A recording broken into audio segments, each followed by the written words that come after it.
sink or swim together, and it takes an entire village to raise a photo program, especially in public education, especially mostly analog, all of those things. So this is our mascot.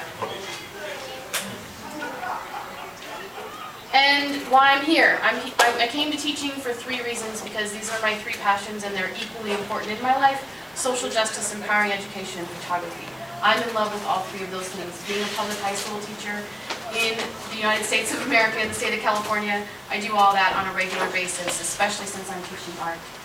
However, if your child never picks up a camera again, although most of you, they are doing it, then they're hooked, which is great. They're going to realize that seeing is not a passive process. This is Cassie's photo. Oh, I can't stand it. There's a drawing. So what I want them to know is that seeing is not a passive process, that they're constructing meaning when they're seeing. And the best way to learn that, sorry, I have to take this off. It just is driving me crazy. Ah, so much better. Okay, so Cassie's a senior right now. She's in photo 3, AP right now. Because a photograph is not a window to look through, right, or a copy of reality, but a 2D creation itself. This is also somebody who's a photo student. That's not Photoshop. That was taken in real life. He set that up himself. These are photographs that people made last year in black and white. And that's Ashley's over there, the makeup one. She's a junior this year. This is Rosie Pereira. She graduated last year. She entered a contest for the 50 best college photographers, and she's published in this book. So she won the scholarship too last year. This is Paula. She is a senior this year.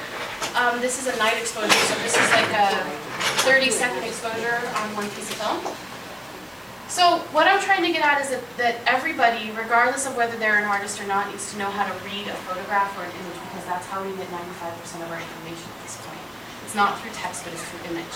The best way to learn how to read is to learn how to write. So we are light writers, and that's what we're doing in this class. So that's my philosophy about photography and images and why we do what we do in like 2 seconds, so we only have 10 minutes. Now I'm going to switch hats and talk logistics. This is my website, sorry. And you all know about this one right here. Where we go? The syllabus and rental agreement, right? Nobody has to have a DSLR. You can print out the camera rental contract right there, as long as you're willing to replace it if something happens. Like my first year, kid just like left it at track practice and wondered why an $800 camera like disappeared.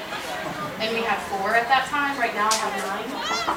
So I'm really trying to keep that happening because there are 39 advanced students at this point who need access to that camera. They only get it for 24 hours because it's not like film, it's digital, so it's easier to take a lot of pictures and bring it back so we can keep recycling it through.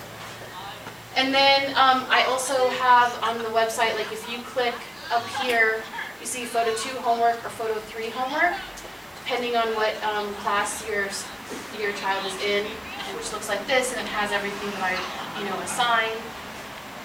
And then what's really important too is this one. This one says photo 1, but there is one for photo 2 and photo 3. You type in their ID number and then you're going to know what their grade is. I do not update it daily. I update it like once every 2 weeks. After a big project is due, like we have a big project due this Friday. So I'll grade this weekend. You can check on Monday. It'll be accurate. If it doesn't work, it means I have a typo on their student ID. You can shoot me an email, or you can tell your student to tell me, and then I'll fix it because I switch flip numbers all the time. So that's all it is. If it comes up like no record found, it just means that I put a typo for their ID number. But this way it's anonymous. It's just by ID. And then also, getting back to, so same thing here. These are the AP grades. The thing for photo 3 students is that we are going to have 4 exhibitions this year. So there's the PTSA Reflections, which Melissa said, hey. She is the coordinator of it. It's part of her Quest project. Every year so far that we've entered, we have 1. Irvington students have 1. And I really like that. So I want to keep doing that. This is from the District Art Show, which happens in March, because March is Art Education Appreciation Month. And also, in the end of the year, we do a show in the Black Box Theater as a photo fundraiser that is part of Art in the Stars that we just started last year, that we're doing a band and everything. So that will be happening. And so that's 3. I'm trying to get a show outside of off campus. conjunction with the plays and so forth. Yes, we do that too, exactly. So all of my advanced students, that's part of their exhibition training, they're figuring that out and trying to raise a little money at every single opportunity possible for the photo program, so that we can keep going. So this is the one that we have at the art show.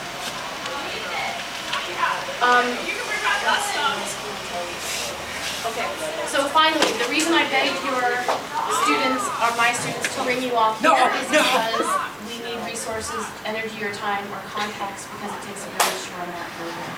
So I'm really happy that you're here. I'm willing to answer any questions that you have.